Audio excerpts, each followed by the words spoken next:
Assalamualaikum warahmatullahi wabarakatuh. Alhamdulillahirabbil alamin wa bihi nasta'inu ala umuri dunya waddin. Asyhadu an la ilaha illallah wahdahu la syarika lah wa asyhadu anna Muhammadan 'abduhu wa rasuluh al-mab'uts rahmatan lil alamin. Allahumma shalli wa sallim wa barik ala hadzal nabiyil karim wa ala alihi at-tahirin wa ashabihi at-tayyibin wa man tabi'ahum bi ihsanin ila yaumiddin. Amma ba'd, faqala Allah ta'ala fil Qur'anil Karim, a'udzu billahi minasy syaithanir rajim. Bismillahirrahmanirrahim.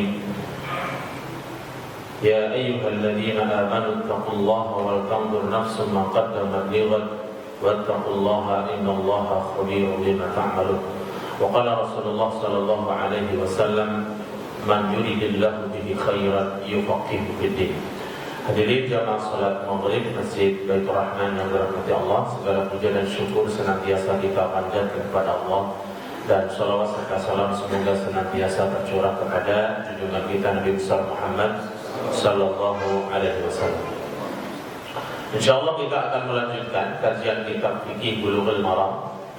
Kita sampai pada pembahasan bab tentang tayamum. Ya, pada pertemuan sebelumnya kita sudah membahas beberapa hadis terkait bab tayamum ini. Yang pertama, hadis yang menunjukkan disyariatkannya tayamum. Kemudian hadis tentang tata cara tayamum. Kemudian hadis tentang media yang digunakan untuk bertayamum. Ya, kita sudah membahas hal itu. Dan tayamum ini merupakan syariat yang Allah berikan kepada Nabi Muhammad, atau keistimewaan yang Allah berikan kepada Nabi Muhammad yang tidak diberikan kepada umat-umat atau nabi sebelumnya. Ya, hadis yang pertama yang kita bahas adalah 5 hal yang aku diberikan yang tidak diberikan kepada seorang pun sebelumku. Masih ingat ya 5 hal itu? Yang pertama adalah dihalalkan atau nusirtu birru'bi masirata syahrin.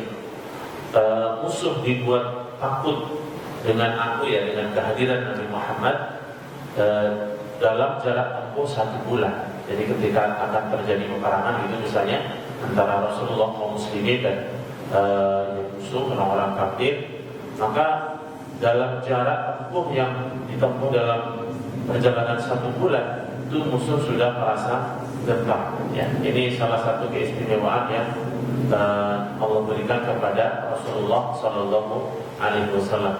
Kemudian yang kedua juga Rasulullah disebutkan ju'ilat yal ardu masjidan wa tahuran. Bumi dijadikan untukku sebagai masjid dan alat untuk bersuci.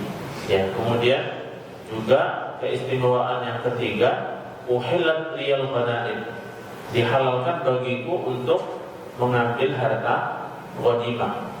Ya, itu dihalalkan bagi atau pada masa Rasulullah. Adapun umat-umat sebelumnya, hadirin sekalian, ketika para nabi dahulu juga berperang bersama umatnya, kemudian mendapatkan ghanimah, maka tata caranya adalah bukan dimanfaatkan, tetapi dibakar.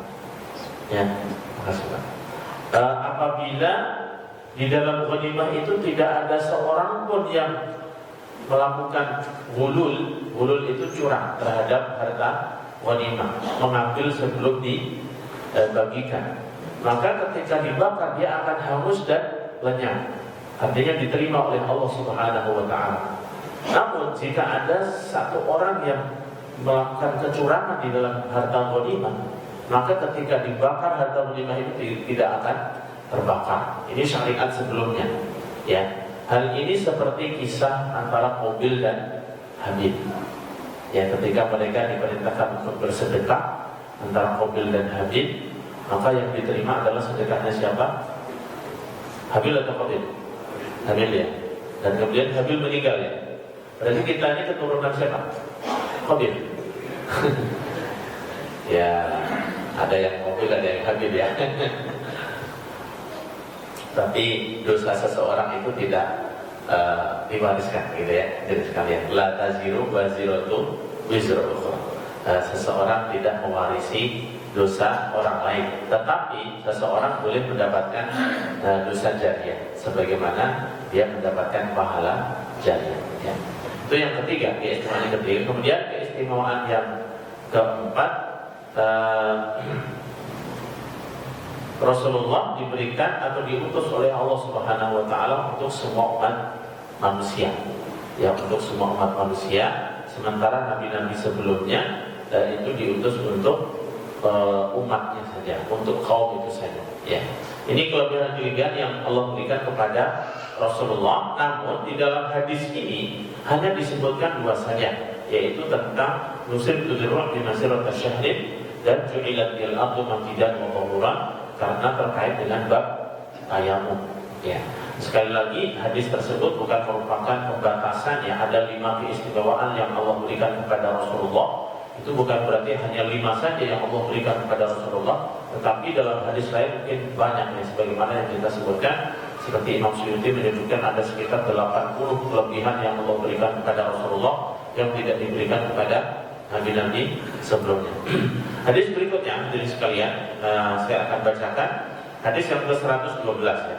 Rasulullah bersabda, "As-sa'idu wudu'ul muslim." Sa'id itu adalah permukaan tanah, permukaan bumi, atau kita sebut dengan tanah yang suci, ya. Tanah merupakan wudhunya seorang muslim atau media untuk wudhunya umat Islam.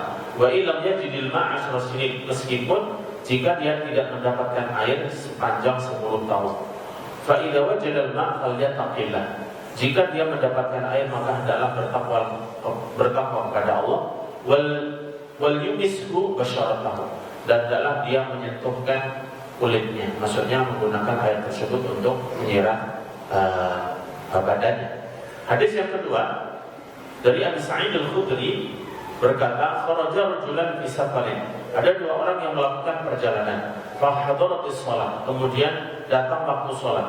Wa laysa ma'ahuma ma'un, dan mereka berdua tidak mempunyai air. Fatayammama sa'idan thayyiban, maka keduanya bertayamum dengan debu yang suci. Fa shallaya, kemudian kedua orang itu salat. Tsumma wajada al-ma' fil waqti, kemudian setelah selesai sholat, mereka berdua itu menjumpai air, sementara waktu sholat masih ada. Fa'ada ahaduhuma sholat wal wudu, maka salah seorang dari keduanya ini mengulangi sholatnya dan dengan cara berwudu. Walam yu'in al-akhar, sementara satu orang lain tidak mengulangi sholatnya karena merasa sudah sholat dengan tayamum. Ya. Summa ata ya Rasulullah, maka kedua orang ini kemudian mendatangi Rasulullah, ya, setelah berjumpa dengan Rasulullah.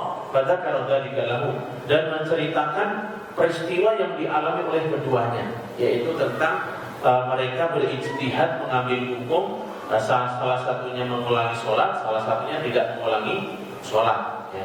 Maka Rasulullah mengatakan kepada orang yang mengulangi sholat, Rasulullah faqala lilladzi lam yu'id, Rasulullah mengatakan kepada orang yang tidak mengulangi sholatnya, asabta sunnah wa ajza'atka sholatuka.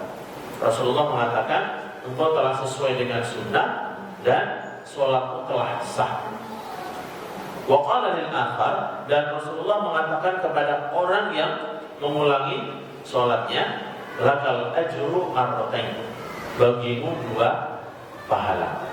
Nanti kita akan bahas manakah yang paling utama antara ucapan Rasulullah mengatakan engkau telah sesuai dengan sunnah dengan cara yang yang dilakukan Rasulullah, dengan ucapan Rasulullah engkau mendapatkan 2 pahala. Kira-kira mana itu sekalian? Yang pertama atau yang kedua? Berbeda pendapat juga, ya. Seperti 2 orang di sini berbeda pendapat. Baik.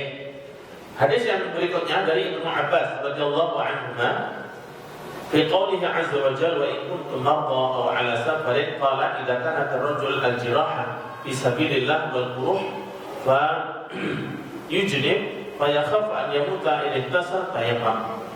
Dari Ibnu Abbas, beliau membaca firman Allah Subhanahu wa taala, jika kalian sakit atau dalam perjalanan. Kemudian beliau mengatakan, jika seseorang dalam keadaan terluka ketika perang di jalan Allah, kemudian dia junub, maka kemudian dia takut dirinya mati jika mandi, hendaklah dia bertayamum. Hadis ini mauquf. Ya. Kemudian hadis berikutnya dari Ali radhiyallahu anhu berkata, "Ika salat ihda zandayya." Ika salat itu retak ya, salah satu tulang yang ada di tubuhnya Ali ya. Fasa'altu Rasulullah, ini kemungkinan tulang rusuk bagian atasnya. Kemudian aku bertanya kepada Rasulullah Sallallahu Alaihi Wasallam, salah satu tulang lengannya ya. Fa'amarni an amsah 'alal jabair.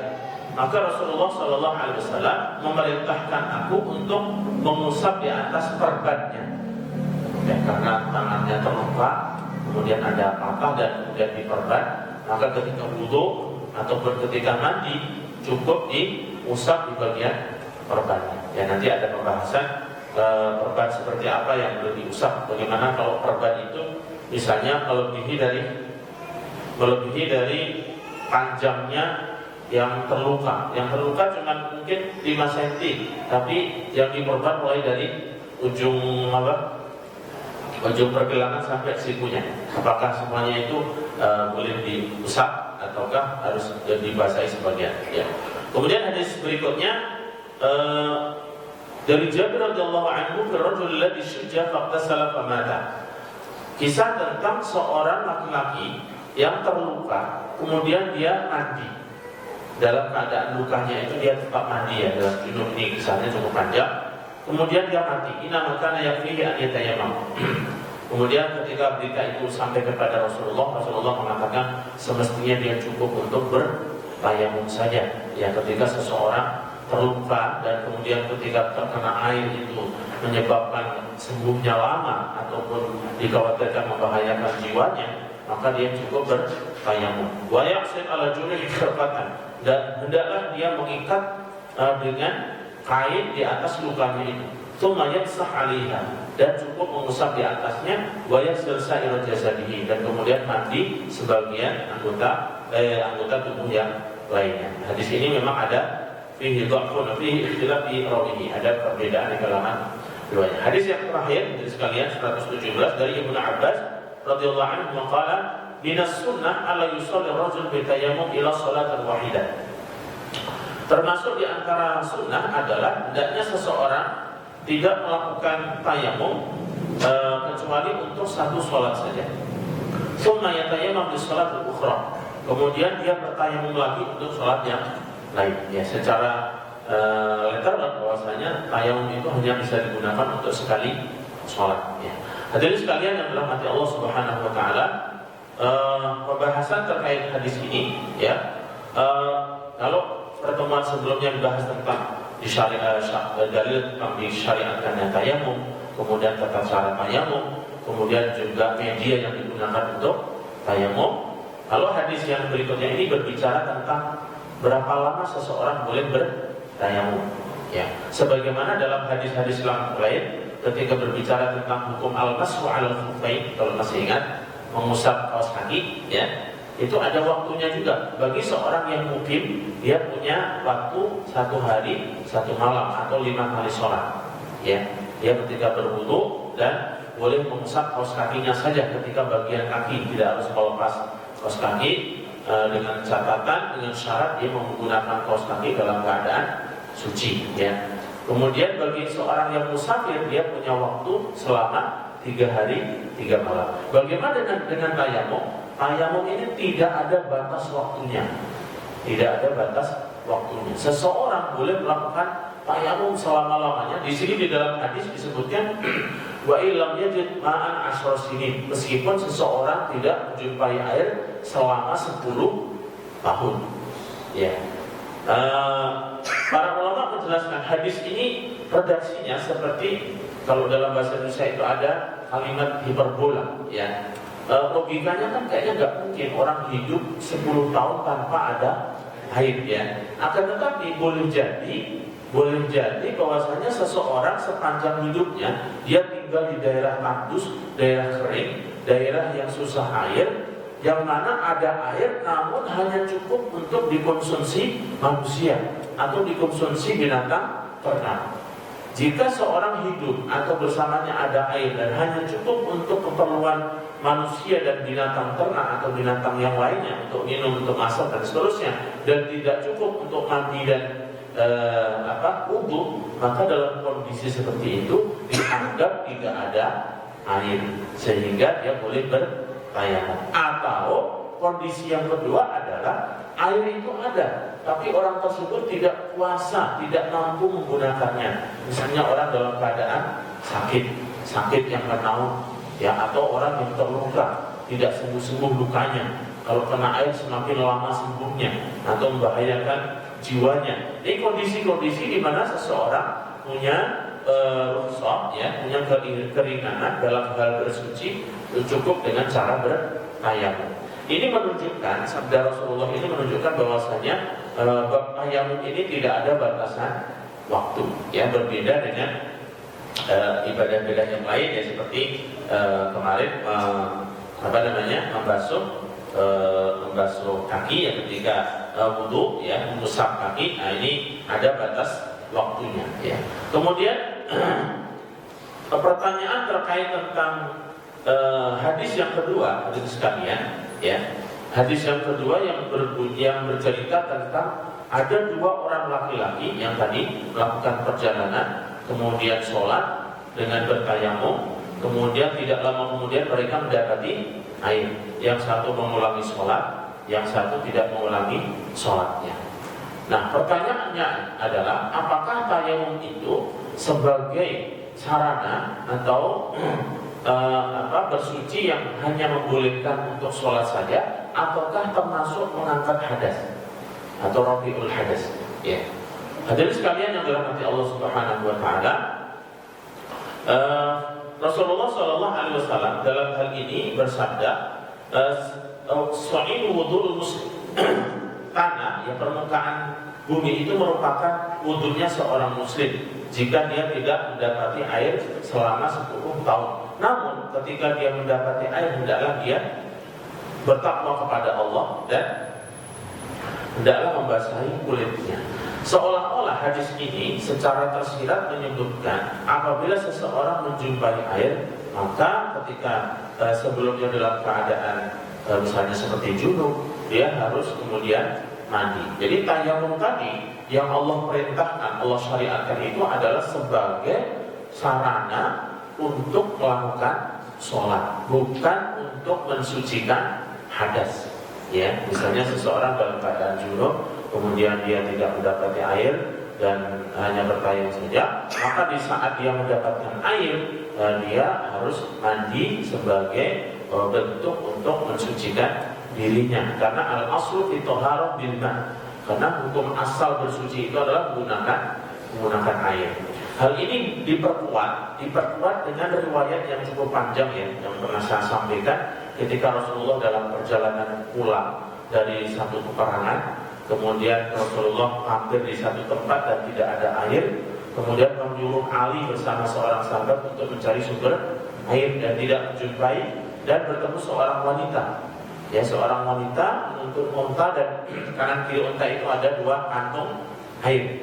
Kemudian kantung airnya wanita itu diajak ke Rasulullah, mari kita pergi ke Nabi. Kalau wanita itu karena belum Islam, yang tidak mengenal Nabi, dia menyebutnya dzaka sobi.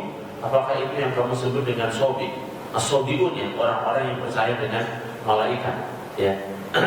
Maka Rasulullah pun meminta air itu diturunkan dari wadahnya, kemudian dituangkan di satu tempat, dan Rasulullah memohon kepada Allah, berdoa memberkahi air itu. Kemudian air itu dikembalikan ke wadahnya dan mengundang semua sahabat yang jumlahnya ratusan mungkin ribuan itu untuk mengambil air, minum dan berwudu dan mengambil secukupnya. Logikanya tidak cukup, tetapi air itu cukup, ya. Kemudian Rasulullah memanggil seseorang. Nah, ini wajib dalalannya atau poin permasalahannya. Rasulullah memanggil atau mencari seseorang yang hari kemarinnya itu ketika sholat subuh dia tidak ikut berjamaah. Kemudian Rasulullah menegurnya, kenapa kamu tidak sholat? Bukankah kamu muslim? Benar wahai Rasulullah, hanya saja aku junub, tidak ada air. Maka Rasulullah memerintahkan tayamum hari sebelumnya. Maka ketika mendapatkan air, Rasulullah mencari, setelah menyuruh sahabat untuk memenuhi kebutuhannya, mencari di mana laki-laki yang kemarin sedang dalam keadaan junub. Maka Rasulullah memanggilnya dan suruh mengambil air kemudian untuk mandi. Dari hadis ini maka diambil kesimpulan bahwasanya tayamum itu adalah fungsinya mubihul lis-shalah, yaitu membolehkan untuk melakukan sholat, bukan rafiul hadas, bukan menghilangkan hadas. Ya, berarti seperti apa orang dalam keadaan hadas tapi boleh sholat? Ini adalah seperti hukum orang dalam keadaan darurat. Orang dalam keadaan darurat yang dia misalnya kelaparan, jika tidak makan dia akan mati, dan di situ hanya menjumpai bangkai atau daging yang diharamkan, misalnya daging babi, dia wajib melakukan makan daging tersebut dalam keadaan darurat. Hal ini tidak merubah daging babi menjadi hukumnya halal, bukan, tetapi dibolehkan untuk dimakan karena dalam keadaan darurat. Sebagaimana tayamum. Tayamum juga fungsinya bukan merubah atau mengangkat hadas jika seseorang dalam keadaan junub, tapi sebagai sarana untuk dibolehkannya dia melakukan sholat.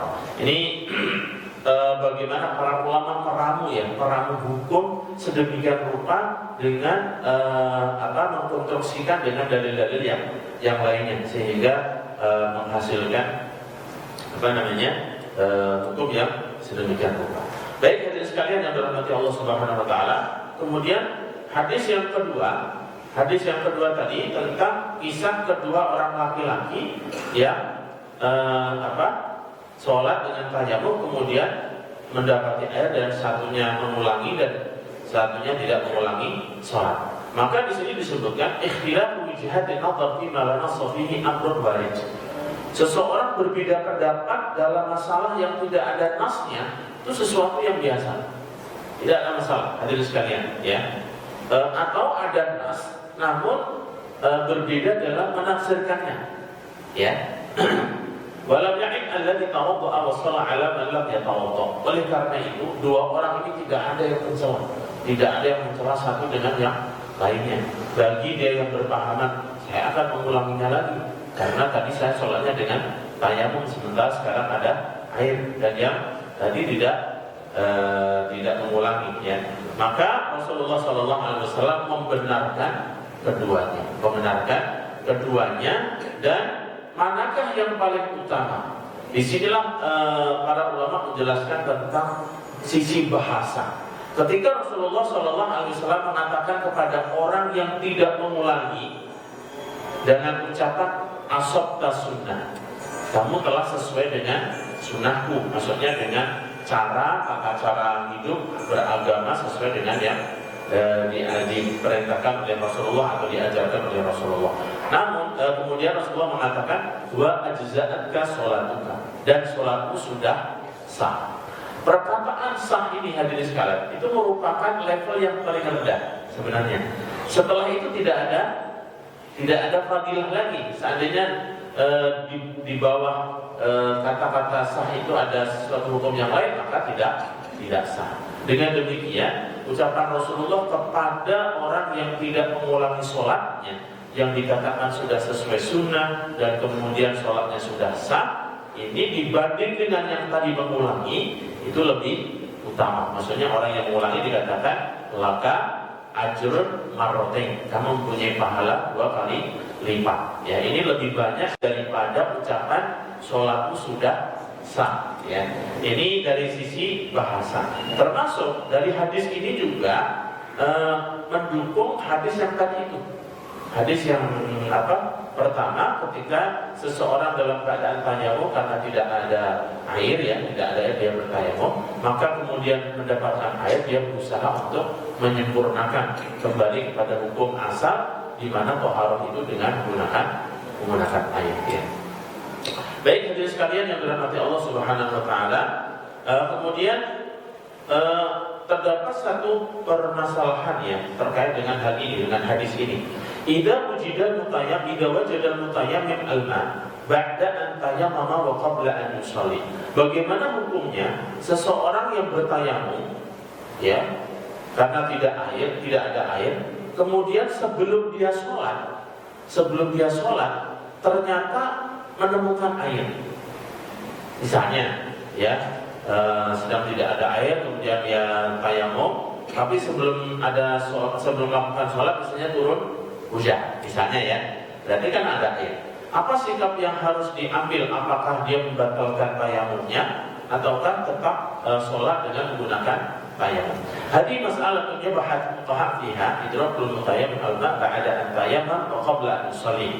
Para ulama memberikan penjelasan terkait tentang orang-orang yang bertayamum dan sebelum dia sholat mendapatkan air. Fayaquluna bi taqsimil aqli tayammum wa qabla an yusalli wajada al-ma' fa hal yusalli bi tayammumihi am anna al-ma' mawjudun wa huwa mashru' fi shalah fa yatawadda. Naqul yatawadda wa hadha bi ittifaqil ulama. Maka para ulama boleh dibilang sepakat seseorang yang bertayamum kemudian dia sebelum sempat sholat ada air, maka dia wajib untuk berwudu ya, karena syarat atau bolehnya bertayamum itu manakala tidak dijumpai air. Adapun hadis yang tadi disebutkan itu konteksnya dua orang tersebut sudah selesai melakukan sholat ya. Maka sikap yang diambil oleh kedua laki-laki tersebut, mereka berbeda pandangan sehingga menimbulkan hukum yang berbeda, dan ini merupakan ijtihad. Dan para sahabat itu boleh berijtihad di masa Nabi ketika Rasulullah tidak ada di hadapan mereka. Kalau Rasulullah ada di hadapan mereka, maka harus langsung bertanya kepada Rasulullah. Ini kan konteksnya mereka sedang jauh dari hadapan Rasulullah sehingga beristihad. Kemudian idza wajada al-mutayammim al-ma' athna as-shalah. Bagaimana jika seseorang mendapatkan air, ya, orang bertayamum tadi mendapatkan air ketika dia sedang melakukan sholat. Kalau yang tadi kan sebelum sempat sholat, maka otomatis dia harus berwudu dan baru sholat. Bagaimana kondisinya jika dia misalnya sholat asar, rakaat ketiga tiba-tiba turun hujan, ya. Nah, apa yang harus diambil? Tayammum wa syar'an fi shalah, thumma wajada al-ma'a athna sholatihi fal yakhruj min as-shalah liyatawadda wa ya'ti bis-shalah bi wudu'iha am yastamir fi sholatihi.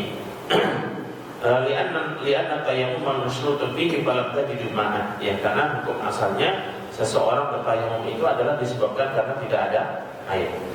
Syafi'i rahimahullah wa man wafaqahu yaquluna wala tubtilu a'malakum. Imam Syafi'i itu berbeda dengan ulama-ulama yang lain. Ketika seseorang sedang sholat dengan tayamumnya, kemudian datang air, maka dia tidak boleh membatalkan sholatnya. Dikarenakan firman Allah surat Muhammad ayat 33, wala tubtilu a'malakum. Janganlah kalian membatalkan atau memutus amal ibadah kalian. Jadi ayat ini sifatnya sangat umum sekali, termasuk ini adalah seseorang yang sholat sunnah, kemudian di tengah sholat sunnah ada iqamah. Apakah dibatalkan sholat sunnahnya ataukah dia menyelesaikan? Ya, bagi yang berdalilkan ayat ini tidak boleh dibatalkan. Tetapi ada hadis yang bunyinya idza uqimatus shalah fala sholata illal maktubah. Jika sholat wajib itu telah didirikan, maksudnya dikumandangkan iqamah, tidak ada sholat lain kecuali sholat wajib tersebut. Dari hadis ini maka sebagian ulama berpandangan ketika seseorang sholat sunnah qobliyah kemudian tiba-tiba qomat dikumandangkan, maka dia membatalkan berdasarkan hadis tadi. Namun seperti Imam Syafi'i dan ulama yang lain, karena berdasarkan ayat ini maka tidak boleh dibatalkan. Antara Quran dan hadis maka kedudukannya lebih tinggi Al-Quran, ya, khususnya ketika sholat sunnah ini. Menggabungkannya bagaimana? Apabila sholatnya itu sudah melewati ruku, maka dia melanjutkan karena sudah mendapatkan satu rakaat, sehingga tidak masuk kategori membatalkan sholat. Namun kalau sholat yang dilakukan itu belum sampai rukuk, masih takbir dan masih baca Al-Fatihah atau pokoknya belum mendapatkan 1 rakaat, maka dia boleh membatalkan. Ya, membatalkannya dengan mengucapkan salam, ya, assalamualaikum, assalamualaikum, baru kemudian dibatalkan sholat. Ya, di sini ada perbedaan. Nah, termasuk Imam Syafi'i ini berpandangan bahwasanya seseorang yang ketika di tengah-tengah sholat mendapatkan air, sementara tadi dia menggunakan tayamum, maka dia tetap melanjutkan sholatnya berdasarkan ayat tadi. Walakin al-jumhur, akan tetapi mayoritas ulama seperti Hanafiyah, Syafi'i, Malikiyah dan Imam Ahmad bin Hanbal, at-taharatul ma'iyyah syartun asasiyun. Sesungguhnya bersuci dengan air itu merupakan syarat yang sangat dasar, ya, sangat fundamental. Wa tayammum majaa illa niyabatan 'anil ma'i faqdihi. Sementara kedudukan tayamum itu adalah sebagai pengganti wudu jika tidak ada air. Fa idza wajadal ma, fi atna'i shalah lam yabqa tayammum sabab. Oleh karena itu, ketika didapati air di tengah-tengah dia sholat, maka penyebab perintah tayamum apa tadi? Tidak adanya air. Maka ketika ada air, penyebab perintah tayamum itu menjadi hilang, sehingga dia harus membatalkan sholatnya dan kemudian mengambil wudhu dan melakukan sholat. Ini pandangan jumhur, ya. Sekali lagi, setiap permasalahan fikih itu ada perbedaan pandangan, dan ini saya pikir tidak harus menjadikan kita semakin pusing, ya. Pusing saya belajar fikih, dikit-dikit berbeda pendapat. Justru kalau kita mau ngambil sisi positifnya, hadirin sekalian, artinya demikianlah dalam hukum Islam itu perbedaan selama di situ ada dasar hukumnya itu sah-sah saja, ya. Sehingga semuanya saling menerima. Kalau permasalahan itu memang ada perbedaan, kita harus menerima ada perbedaan, jangan ngotot dengan pendapat tertentu kemudian menyalahkan yang lain. Ini yang tidak baik. Adapun kemudian kita memilih salah satu pendapat, itu boleh, sangat boleh. Ya, misalnya dalam hal ini saya lebih nyaman dengan pendapatnya jumhur. Ya, pendapatnya jumhur karena wudu itu merupakan syarat sahnya sholat. Jika ada air, maka saya batal. Gak ada masalah, ya. Tapi kemudian misalnya dalam satu case, ya, seseorang sholat asar, sholatnya sudah habis masa waktunya. Kalau dia ngambil air lagi, wudu lagi, mungkin akan habis waktunya misalnya. Saya ngambil mazhabnya Syafi'i adalah lanjut sholatnya. Kan konteks seperti ini memudahkan, ya. Artinya seseorang kalau mengambil sisi positifnya, ada fatwa-fatwa ulama, penjelasan ulama yang didasari bukan hawa nafsu, tetapi didasari dengan dalil-dalil yang ada, sehingga sikap seperti ini akan menimbulkan sikap toleran di dalam, karena toleran itu bukan hanya antar agama saja, tetapi antar pemeluk agama itu juga ada hal-hal yang kita harus bertoleransi di dalamnya, ya. Karena hari ini hadirin sekalian, sesuatu yang dari sejak zaman dulu itu merupakan hal yang diperdebatkan di kalangan ulama, tapi hari ini dianggap sesuatu yang bukan perbedaan, sehingga antara satu dengan yang lainnya saling menyalahkan dan atau naudzubillah menyesatkan, ya. Padahal perkara tersebut adalah perkara fur'iyah. Ini hal-hal yang semestinya kita mengambil positifnya. Perbedaan ulama itu justru memberikan kelonggaran kita di dalam beribadah. Ada kondisi-kondisi, ya. Contohnya saja hadirin sekalian, ya, kalau kita mungkin menganut mazhab Syafi'i, bersentuhan dengan wanita itu membatalkan wudu, ya. Tapi ketika haji tiba-tiba beralih dari Syafi'i ke mazhab yang lain. Ini kan semuanya ada kondisi-kondisi di mana kita mengambil sikap, ya. Tapi kemudian kondisi normal kita menganut mazhab tertentu, nggak ada masalah, ada sekalian. Jadi ini sesuatu yang baik-baik saja. Hukum tayamum liman yakhsha 'ala nafsihi halak min isti'malil ma'. Hukum bertayamum bagi seseorang yang khawatir dirinya itu jatuh kepada kematian atau kerusakan jika menggunakan air, ya. Ini kisahnya tentang dua laki-laki yang dia dalam keadaan junub, dan saat itu dalam hadis ini cukup panjang, ya. Pada musim dingin, kemudian laki-laki ini berprinsip bahwasanya seseorang ketika junub itu harus mandi, gitu. padahal kondisinya sangat dingin. Sehingga satu orang ini saya tidak mampu untuk menggunakan air.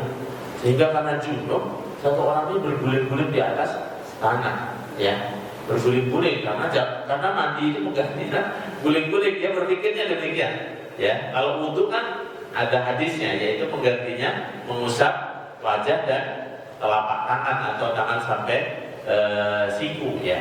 Karena ini harus mandi, dia berguling-guling. Tapi yang satunya memaksakan diri mandi, maka ternyata laki-laki yang mandi ini kemudian meninggal dunia. Maka Rasulullah SAW mengomentari hal ini, lima la yas'al fa inna su'al jawabul 'ain. Kenapa dia tidak meminta fatwa, tidak bertanya? Karena sesungguhnya bertanya itu merupakan obat kebodohan. Hadirin sekalian, dari hadis ini para ulama mengambil satu poin penting tentang seseorang berfatwa itu tidak boleh sembarangan. Berfatwa harus dengan ilmu, karena kalau tidak bisa menyesatkan. Coba bayangkan seseorang mengambil satu pendapat yang karena pemahamannya yang tidak didasari dengan keilmuan yang cukup, sehingga membahayakan dirinya, ya. Sehingga ketika seseorang ditanya tentang satu permasalahan hukum, permasalahan agama, maka ketika dia tidak menguasainya, dia harus mengatakan bahwasanya tidak mengetahui, apalagi terkait dengan halal dan haram, ya.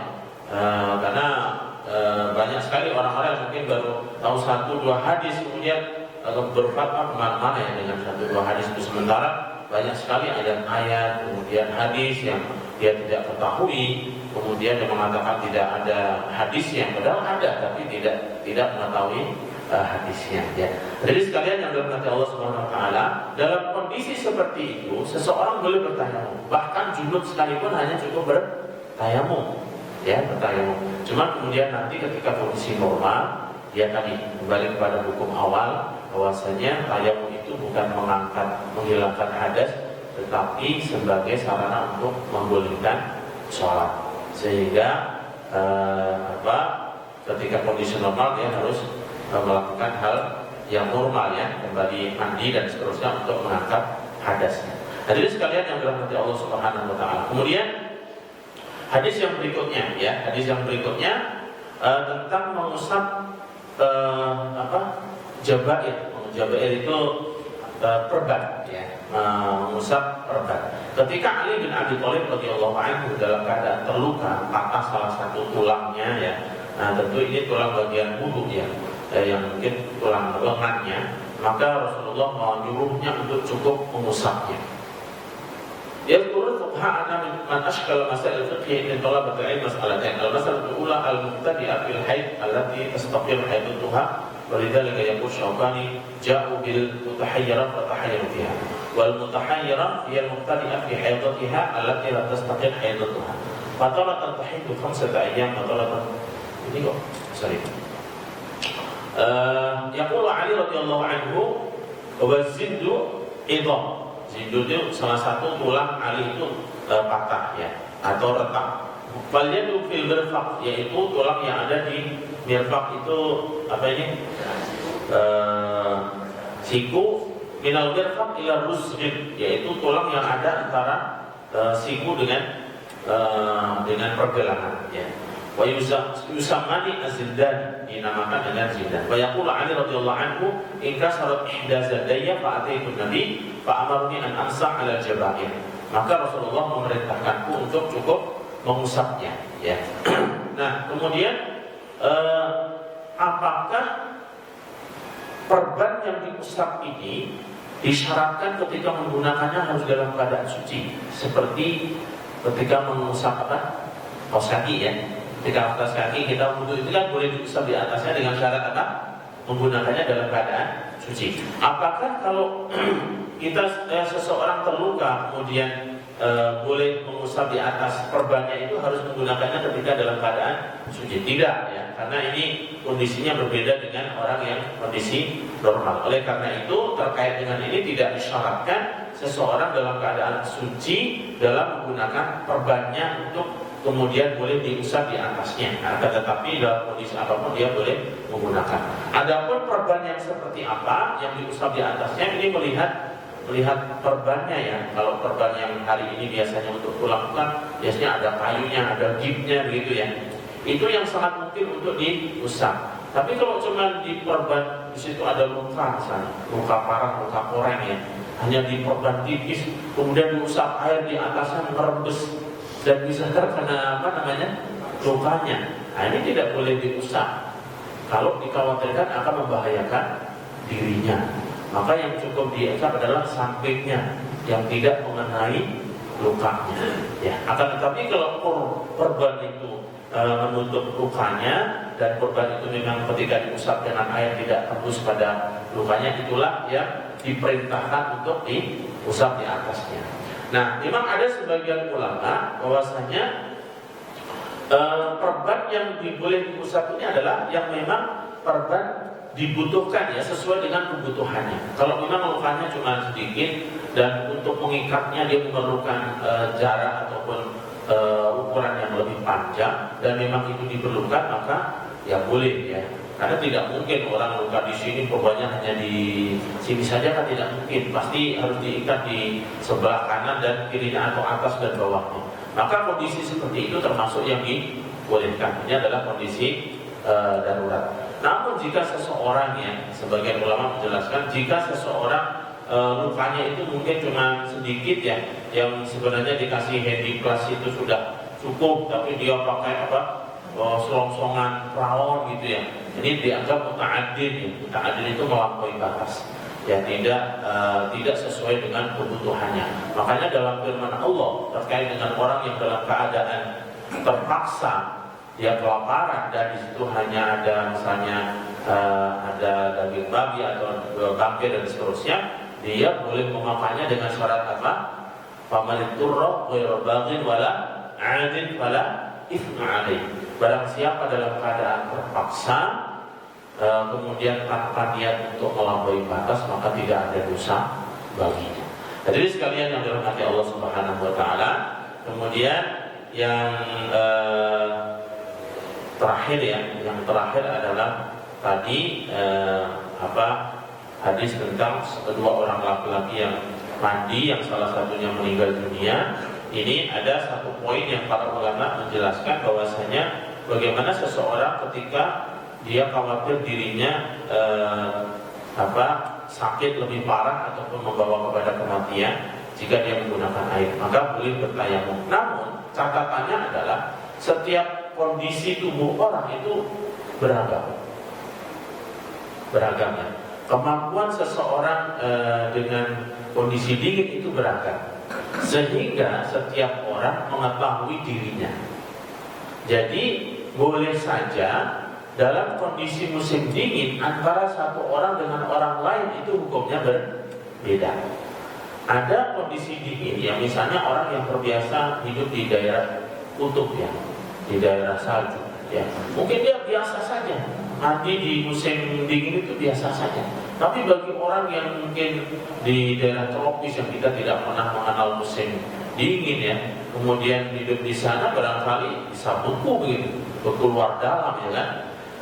Oleh karena itu kondisi seseorang itu berbeda-beda, sehingga hal ini akan menimbulkan hukum yang berbeda pula. Artinya seseorang ketika dalam keadaan ada air namun musim dingin, apakah semua orang harus bertayamum atau berbeda-beda? Berbeda-beda. Jadi sesuai dengan kondisi yang dialami oleh orang tersebut. Ya. Inilah beberapa hukum hadirin sekalian terkait dengan masalah tayamum ya, dari hadis-hadis tadi. Yang terakhir sekali adalah tentang berapa jumlah sholat yang boleh dilakukan ketika seseorang bertayamum ya. Apakah satu tayamum itu boleh digunakan untuk lebih dari satu sholat atau tidak ya. Para ulama fikih seperti Abu Hanifah yang mazhab Hanafi, mereka berpandangan tayamum itu kedudukannya seperti wudu, sebagaimana sabda Rasulullah tadi, as-sa'idu wudu'ul muslim.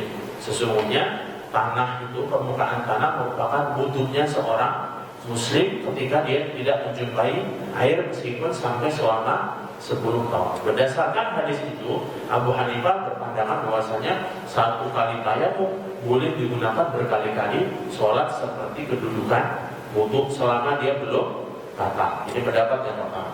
Pendapat yang kedua, Imam Malik, idza tayammama lil fardhah falyusalli nafilatan qabla bi hadha tayammum wa la tayammama li salati subhi fa shalla rak'atal fajr qabla subhi bidzalika tayammum fa alayhi an yatayammam. Kalau Imam Malik mengatakan bahwasanya tayamum itu boleh digunakan untuk satu sholat fardu dan sholat sunnah ba'diyah. Tidak boleh digunakan untuk sholat sunnah qobliyah kemudian disambung sholat fardu.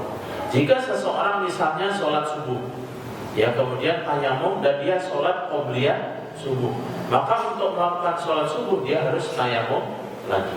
Ini pandangan Imam Malik. Tetapi kalau sholat wajib itu ada ba'diyahnya, misalnya, maka dia boleh melakukan sholat fardu dengan satu tayamum kemudian disambung dengan ba'diyah. Ya karena ini dianggapnya sebagai mengikut saja. Adapun Imam Syafi'i berpandangan satu tayamum boleh digunakan untuk satu paket sholat. Satu paket sholat itu sholat fardu dengan rawatib yang mengelilinginya, baik itu qobliyah maupun ba'diyah. Termasuk paket sholat jamak. Misalnya seseorang dalam keadaan musafir, dia tayamum ingin menjamak sholat zuhur dan asar atau isya dan maghrib dan isya, maka satu paket itu boleh digunakan untuk satu tayamum. Yang ini pandangan Imam Syafi'i dan ini sependapat dengan Imam Ahmad. Imam Ahmad hanya saja Imam Ahmad ini membedakan ketika sholat jamak. Jadi dia satu paket untuk satu sholat fardu saja. Seandainya seseorang melakukan sholat jamak zuhur dan asar, maka satu paketnya itu adalah zuhurnya. Kemudian untuk asarnya dia bertayamum kembali. Kenapa para ulama berbeda pendapat? Karena memang tidak ada hadis yang menunjukkan secara detail seperti ini. Hadisnya tadi secara umum tadi, ya, yang saya bacakan bahwasanya Rasulullah SAW mengatakan dari Ibnu Abbas, ya, ini Ibnu Abbas yang mengatakan dianggap sebagai hadis mauquf, dari dalamnya ada lemahnya, ya. Bina sunnah ala yusalli rajul bitayammum ila salatan wahidah. Termasuk di antara perkara sunnah adalah seseorang tidak melakukan sholat dengan tayamum kecuali satu sholat saja. Kemudian tayamum kembali di sholat yang lain, ya. Hadis ini adalah hadis Ibnu Abbas, dari Ibnu Abbas, sehingga para ulama berbeda pandangan dalam hal ini. Hadirin sekalian yang dirahmati Allah Subhanahu wa taala, itulah beberapa hukum terkait tentang hadis-hadis tayamum. Semoga memberikan pemahaman kepada kita. Yang pertama tadi mengenai waktu tayamum, ya. Kemudian yang kedua tentang apakah seseorang ketika tayamum dan kemudian selesai sholat mendapati air itu harus mengulangi atau tidak. Kemudian ketika dia sudah tayamum dan akan sholat tiba-tiba ada air, ya pasti dia mengulangi. Kemudian seseorang yang tayamum dan di tengah sholat mendapatkan air, dan termasuk juga hukum mengusap di atas korban, ya, dan seterusnya. Jadi sekalian yang dirahmati Allah, demikian kajian kita pada malam hari ini. Semoga memberikan manfaat dan pengetahuan bagi kita. Aku qouli hadza astaghfirullahaladzim. Shallallahu ala nabiyina Muhammadin wa ala alihi wa sahbihi wasallam. Assalamualaikum warahmatullahi wabarakatuh.